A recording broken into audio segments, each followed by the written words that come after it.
René Navarre, Victor René Navarre de son nom complet, poursuit des études jusqu'à l'âge de 16 ans, avant de quitter Limoges pour Paris, où il débute au théâtre de l'Atelier d'Empatrie, une pièce de Victorien Sardou. Pendant 15 ans, il joue dans toutes les grandes salles parisiennes et de province.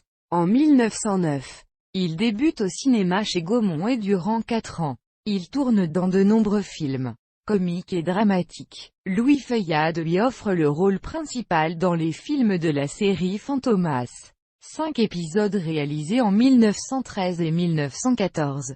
Mobilisé au début de la Première Guerre mondiale, René Navarre est réformé en 1915. Il tourne alors dans Le Grand Souffle de Gaston Ravel et décide de créer sa maison de production, les films René Navarre, afin de diriger lui-même ses propres films. En 1916, avec Gérard Bourgeois, il réalise Christophe Colomb avec Georges Wague et Jean Garat. L'année suivante, il produit 4 dessins animés d'Émile Coll et Benjamin Rabier. En septembre 1919, avec Gaston Leroux et Arthur Berned, il fonde la Société des Ciné-Romans qui sera revendue en 1922 à Pathé. Le cinéma parlant freine sa carrière. Son jeu est jugé trop théâtral. Navarre est relégué au rôle secondaire, avec des apparitions aux côtés de Jean Gabin dans Méphisto en 1930, dans Fantomas de Paul Féjot en 1932 et dans Judex 34 de Maurice Champreux.